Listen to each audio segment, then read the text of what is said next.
Les néonicotinoïdes qui font en parler, insecticides tueurs d'abeilles, c'est arrêt brutal. Les scientifiques. Non, c'est pas ce que disent les scientifiques. Alors, arrêt brutal des néonicotinoïdes, c'est la Cour de justice européenne. Ça fait des années que ça dure quand même, que c'est sur la table et un débat au niveau européen. 2 secondes.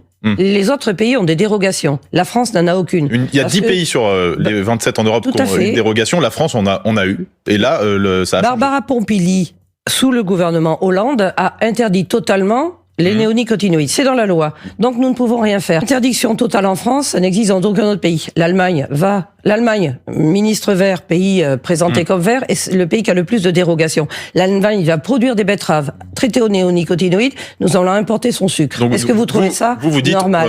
Il faut qu'on continue en France.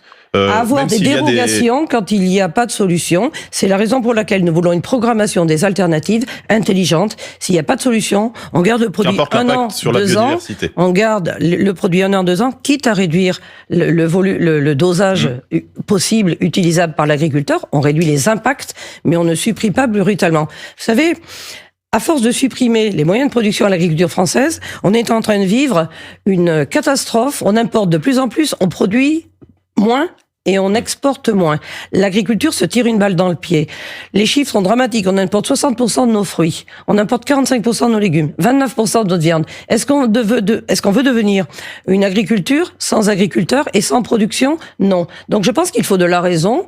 Il y a eu trop d'idéologie en France. On a vu ce que ça donnait sur le nucléaire. Pardon, regardez, moi j'écoute les auditions de Monsieur Hulot, de Madame Borne, etc. à l'Assemblée.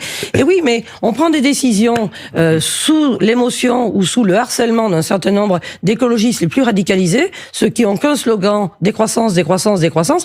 Et aujourd'hui, on se trouve plombé